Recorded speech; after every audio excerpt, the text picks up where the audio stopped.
अब देखेंगे ये आने वाला है नया साल, 2022 खत्म होगा, 2025 खत्म होगा, 2026 शुरू होगा। तो जैसे ठीक 12 बजेगा धमाका होगा, ऐसा लगेगा कि इसराफील अलैहिस्सलाम ने सूर फूंक दिया, क़यामत आ गई। धमाका होगा रात में, और जानते हैं उसके बाद गाना बजेगा, नया साल मुबारक हो, नया साल मुबारक हो, नया साल मुबारक हो। और पलट करके पूछिए कि जो साल गया कैसा गया, तो बड़ा बुरा गया। नया साल मुबारक हो, ठीक याद कीजिए आज से 1 साल पहले जब दिसंबर खत्म हो रहा था, 2025 शुरू हो रहा था, तो यही नारा लगा था। लेकिन 2025 खराब क्यों गया? चखना लेकर के, दारू पी करके बिस्मिल्लाह खराब किया। जब बिस्मिल्लाह खराब होगा तो साल कैसे अच्छा होगा? 2025 खराब गया, 2026 भी खराब जाएगा। ये नए साल का जश्न किसके लिए है भाई? ईसाइयों के लिए। और मनाता कौन है? मुसलमान।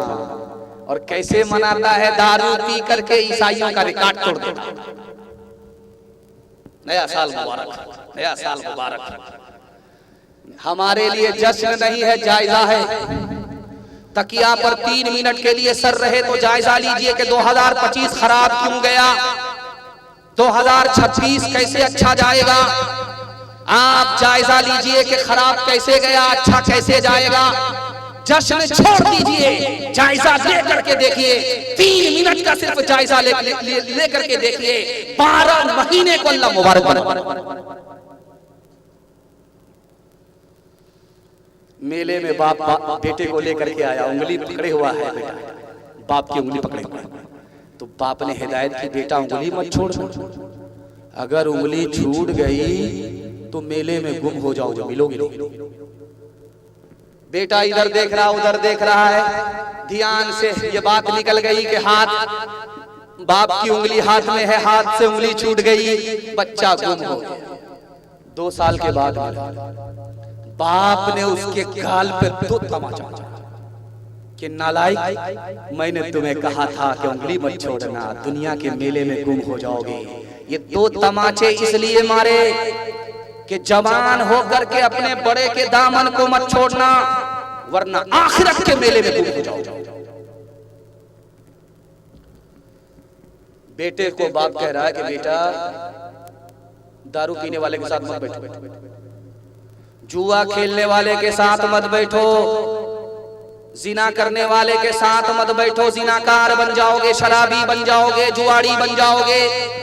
बेटा कहता अब्बा हुजूर वो खराब है, अपनी जगह मैं सही हूं, अपनी जगह। तो बाप को समझ में आया इसको जोश है, होश नहीं है, इसको समझाना पड़ेगा।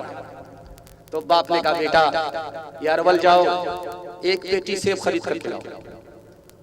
जब बेटा लेकर के आया तो कहा कि खोल करके देखो कोई सड़ा हुआ तो नहीं। एक सेब सड़ा हुआ था, बाकी सब सलामत थे। जब बेटा फेंकने लगा तो बाप ने कहा मत फेंको, वो खराब है अपनी जगह, ये सही है अपनी जगह। पेटी बंद करो, 3 दिन के बाद देखो। 3 दिन के बाद जब पेटी को खोला गया, पूरी पेटी सड़ गई। अब बाप ने मौके का चौका मारा, तुम तो कहते थे वो खराब है अपनी जगह, ये सही है अपनी जगह। बेटा एक सेब ने पूरी पेटी को सड़ा दिया। एक खराब आदमी पूरे खानदान को खराब कर देता है। हाथ उठाइए, वादा कीजिए कि नए साल में खुद दारू से बचेंगे, दूसरे को भी बचाएंगे। हाथ उठा दीजिए इंशाअल्लाह। जवानी में पकड़ा है, बुढ़ापे में छोड़ देंगे। हाथ उठा दीजिए इंशाअल्लाह। गिलासों में जो डूबे फिर न उभरे, जिंदगानी में हजारों बह गए, इन बोतलों के बंद पानी में। न कर बर्बाद अपनी जिंदगी, बोतल के दीवाने वो काटेगा बुढ़ापे में जो बोता है जवानी में। ये दारू का पियाला मौत का कड़वा पियाला है, ये दारू का पियाला मौत का कड़वा पियाला है, मिला है सहर शरबत में छुपी है आग पानी में, मिला है सहर शरबत में छुपी है आग पानी में। माशाल्लाह जलसा निकल गया।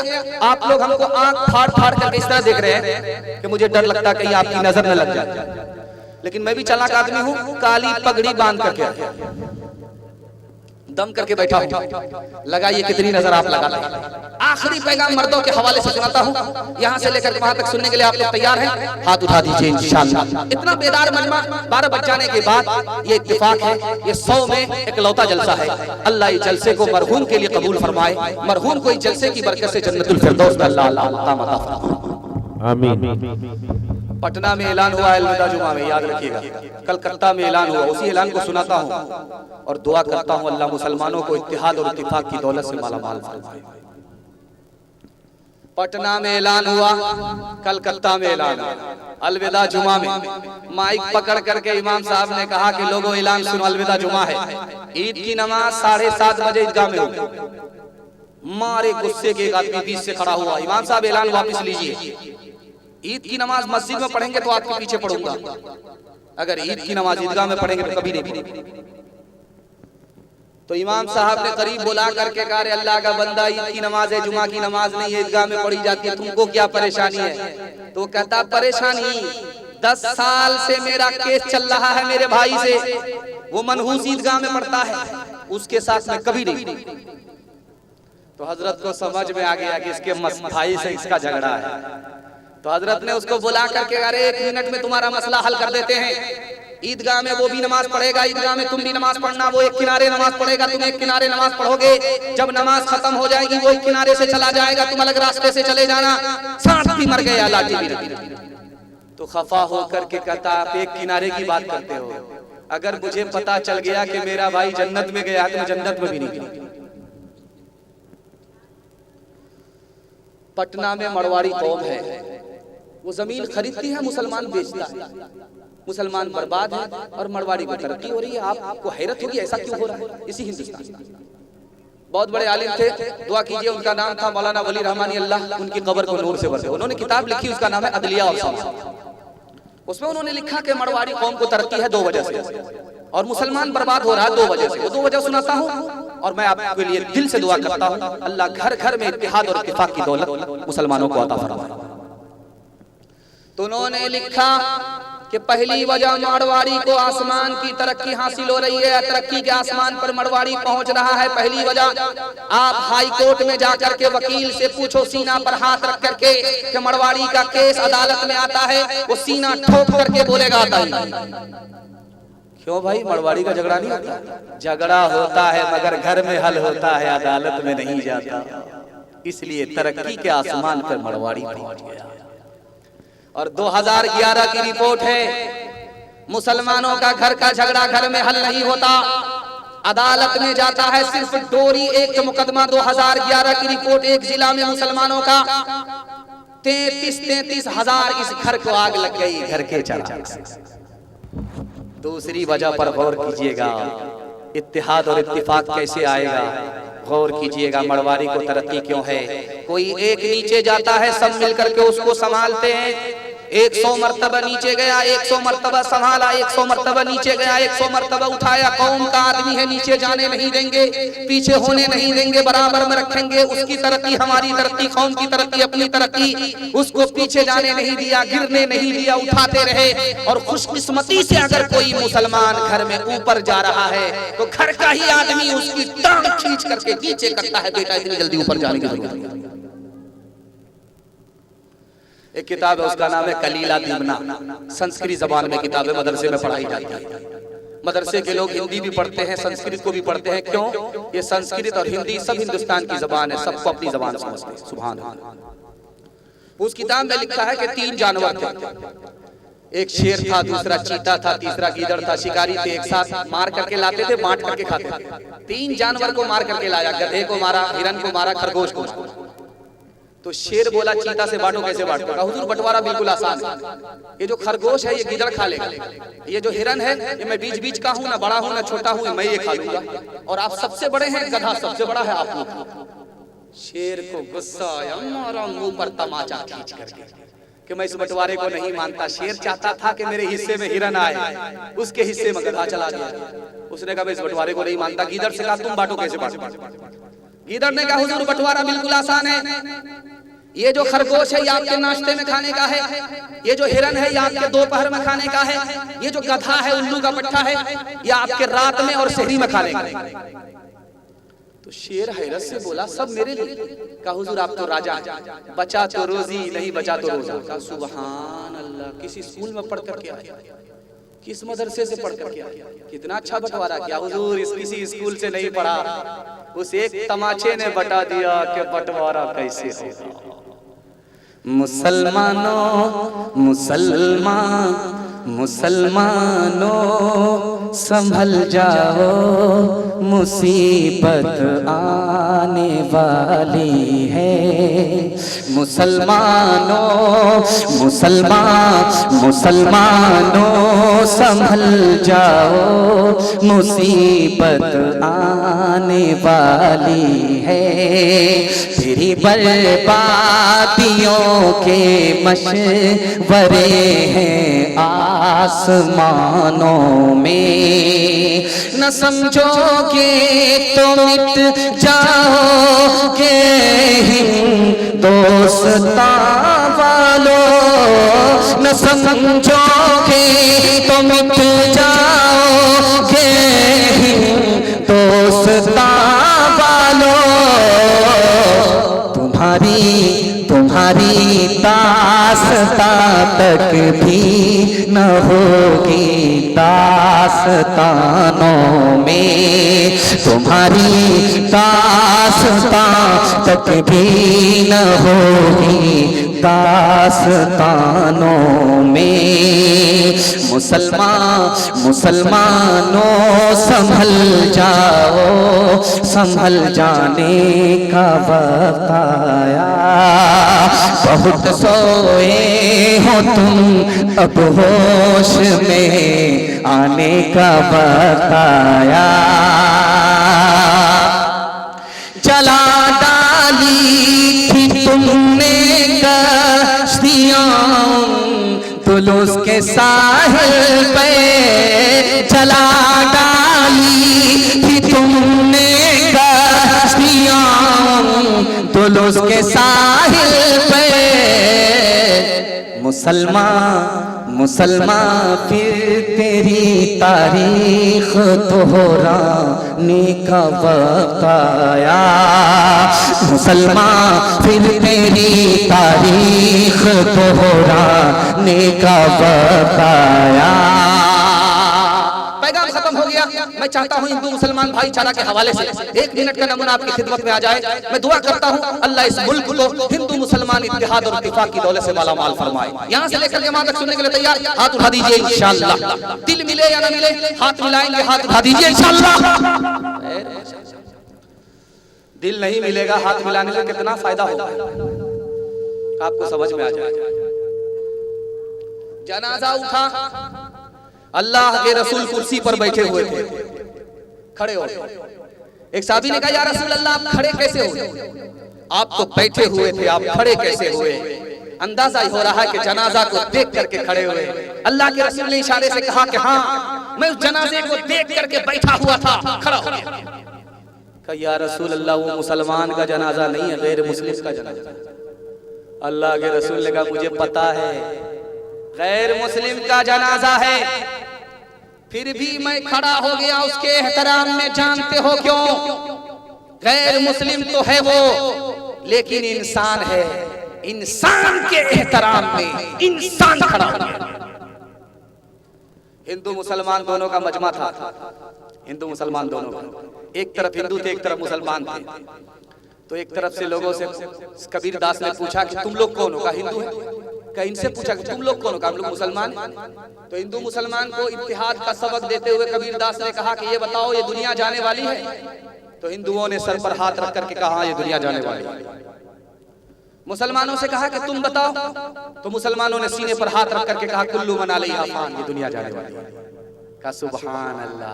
कबीर दास ने दोनों को सबक दिया इत्तिहाद का। याद रखो, तुम हिंदू हो मानते हो दुनिया जाने वाली है, मुसलमान हो मानते हो दुनिया जाने वाली है, याद रखना, 100 बार याद रखना, जो चीज जाने वाली होती है उस पर कोई झगड़ा नहीं करता।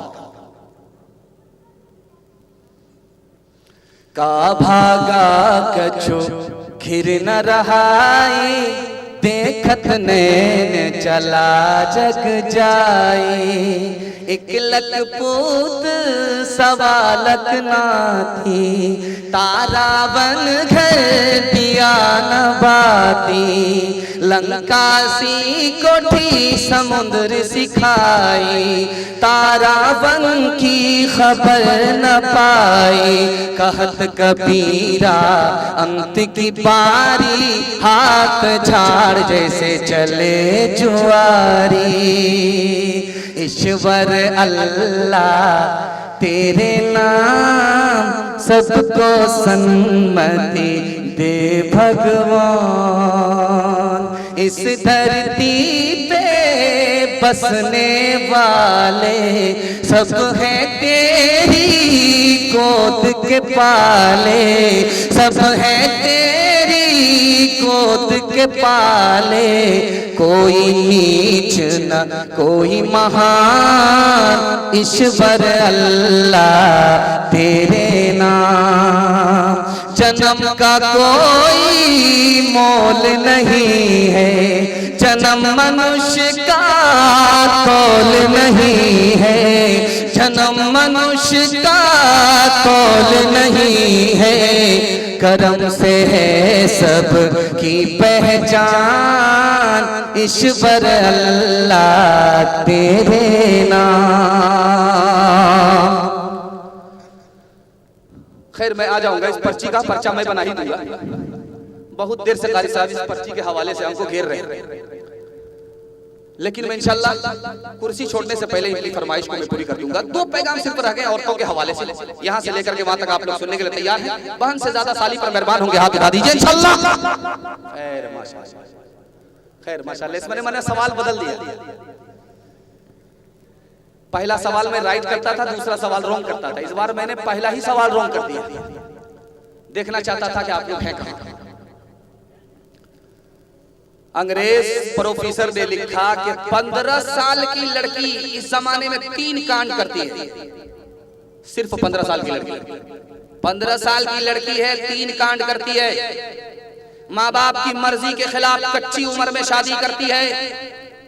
माँ बाप ने अगर रुकावट डाली तो उस शादी के चक्कर में लड़के के जुनून में भाग जाती है। आबरू अलग गई, ईमान अलग गया। और अगर उस लड़के ने धोखा दे दिया माँ बाप की पसंद के खिलाफ, उस लड़के ने उससे इश्क किया, मोहब्बत किया, शादी कर लिया, धोखा दे दिया, तो ये लड़की जहर खा करके फांसी के फंदे से लटक करके मर जाती है। धोबी के गधे की तरह न घर की है न घाट की। आपने देखा होगा मस्जिद में ताबूत रखा रहता है। उस ताबूत में जब जनाजा डाला जाता है तो ऊपर मर्दों के जनाजे पर कोई पर्दा नहीं होता, कोई छतरी नहीं होती, कोई घोगी नहीं होती है, कोई छतरी नहीं। लेकिन जब आप देखेंगे उसी ताबूत में जब औरतों का जनाजा रखा जाता है तो उस पर छतरी होती है, पर्दा होता है। जानते हैं ये कहां से आई? अल्लाह के रसूल की बेटी फातिमा रज़ी अल्लाह अन्हा की सुन्नत है।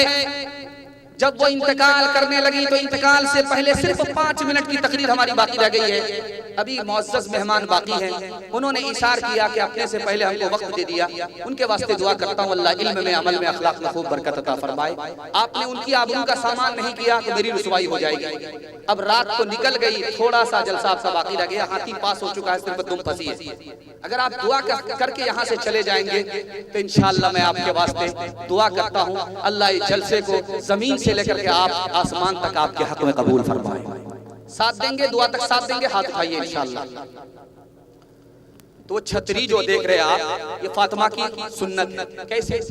जब उनका इंतकाल होने वाला था तो उन्होंने लोगों से कहा जब मैं मर जाऊं तो मुझको रात में दफन करना, दिन में दफन मत करना। उनसे किसी ने पूछा कि रात में दफन होना क्यों चाहती हैं आप? कहा कि आज तक मुझको किसी अजनबी मर्द ने नहीं देखा कि मैं लंबी हूं या नाटी हूं, दुबली हूं या पतली हूं, मोटी हूं, मैं कैसी औरत हूं, काली हूं या गोरी हूं। आज तक किसी अजनबी मर्द ने मुझे नहीं देखा। अगर जनाजे पर पर्दा नहीं रखोगे, छतरी नहीं रखोगे, तो लोग जनाजा देख करके अंदाजा उठा लेंगे ये औरत लंबी थी, ये औरत दुबली थी, ये औरत पतली थी, नाटी थी। मैं नहीं चाहती हूँ कि जीते जी मैं पर्दे में रही, मैं चाहती हूँ कि मरने के बाद भी पर्दे के साथ मैं अल्लाह के पास चली जाऊं।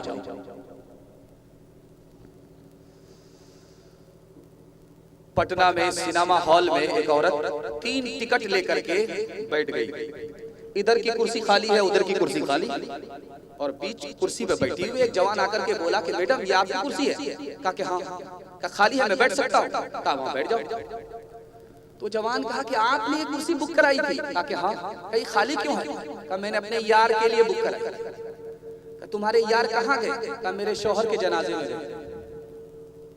वो हया की, वो हया की, वो हया की खूबसूरत एक परी है फातिमा, इसलिए तो, इसलिए तो, इसलिए तो सबको दफना ही गई है फातिमा। मोमिनों से हक हश्र में फरमाएगा, मोमिनों से हक ताला हश्र में फरमाएगा। अपनी नजरों को झुका लो, अपनी नजरों को झुका लो, आ रही है फातिमा। पैगाम खत्म हो गया। कुतुबुद्दीन मिस्त्री को मैं मुबारकबादी देता हूँ कि अल्लाह आपके माँ बाप को आपके इसाले सवाब का हकदार बनाकर उनके अगले पिछले छुपे छपे छोटे बड़े हर गुनाह को माफ फरमाकर उनके दर्जात को बुलंद फरमाए, नबी की शफाअत से महरूम ना फरमाए और अपनी मेहरबानी और रहमत से महरूम ना फरमाए, जन्नतुल फिरदौस में आला मकाम अता फरमाए। आप लोग आमीन बोलिए। आखिरी पैगाम माँ बाप की खिदमत के हवाले से यहाँ से लेकर के वहाँ तक सुनने के लिए तैयार? जोश के साथ हाथ उठाइए इंशाअल्लाह। जब बीवी मर जाएगी तो माँ बाप की तसल्ली से खिदमत करेंगे, हाथ उठा दीजिए इंशाअल्लाह। आपने हाथ उठा दिया। आपकी बीवी अगर आपका हाथ देख लिया तो घर में डराम होगा, रातों रात उसी में पैक कर देगी और सीधा आप कयामत में उठेंगे। माँ बाप में और औलाद में 3 फर्क है। दिखा रहा हूँ, पैगाम को खत्म कर रहा हूँ। माँ बाप की हस्ती कितनी बड़ी है दिखा रहा हूँ।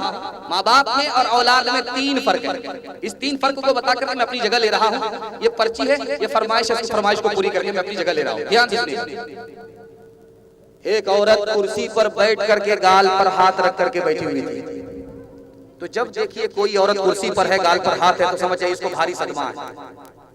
तो उसके भाई ने पूछा, अरे चांद जैसा शौहर मिला, जन्नत जैसा घर मिला, होटल जैसा खाना मिला, तुमको कौन सा सदमा है कि गाल पर हाथ है? उस औरत का जवाब सुनिए, माँ बाप की हस्ती कितनी बड़ी होती है। उस औरत ने कहा कि 4 साल हो गए शादी को, गोद में एक बच्चा नहीं। बच्चे के बगैर न खाना अच्छा लगता है, न घर अच्छा लगता है, दिन भी काटने को दौड़ता है, रात भी काटने को दौड़ती है। बच्चा है तो सब कुछ अच्छा लगता है, बच्चे के बगैर कुछ भी अच्छा नहीं लगता। ये माँ बाप की हस्ती है कि बच्चा उसके लिए पूरी कायनात है। आपका बच्चा बम्बई में रहता है, फोन करता है कि अब्बा मैं आ रहा हूँ, बीवी से कहता है मोहतरमा मैं आ रहा हूँ, बेटे से कहता है बेटा मैं आ रहा हूँ, और दानापुर रेलवे स्टेशन पहुंचते पहुंचते उसको रात हो गई। अब वो जो घर पहुंच रहा है दानापुर से अरवल, तो पहुंचते पहुंचते उसको सुबह हो गई। अब मंजर देखिए माँ बाप में औलाद में कितना बड़ा फर्क है।